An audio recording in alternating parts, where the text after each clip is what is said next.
Mukesh Ambani has put his pipeline business on the block and the deal is gaining momentum.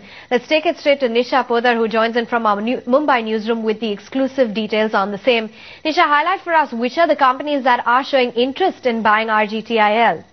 The latest entrant that I hear, Avan, is Enbridge, which is an NYSE listed company which operates in gas distribution business and energy space in Canada as well as the US. So this is one company which has come in and has shown interest in buying out RGTIL, which is Mukesh Ambani's closely held company. Also in the fray, I hear the new entrants are IL&FS and some of the private equity players like 3i, KKR as well as Blackstone. So these companies have also come in. In fact, various interests for various stake sales have been received by Mukesh Ambani for the sale of RGTIL. In fact, some for the entire company, for which the valuation expectation from the company, from Mukesh Ambani, the promoter, is about 10,000 crore rupees, and some of the private equity players are interested in a stake purchase. So those kind of interests have come in for Mukesh Ambani at the moment. But remember, the entrance of Enbridge in this particular competition is going to be stiff as far as the PSU companies which are already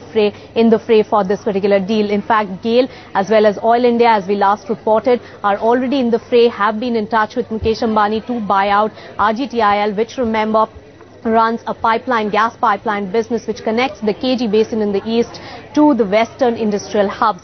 So that is going to be a game changer. If Enbridge shows a huge amount of interest and gives aggressive bids, then the PSUs are going to lose out on this particular deal. At the moment, this particular deal is hotting up.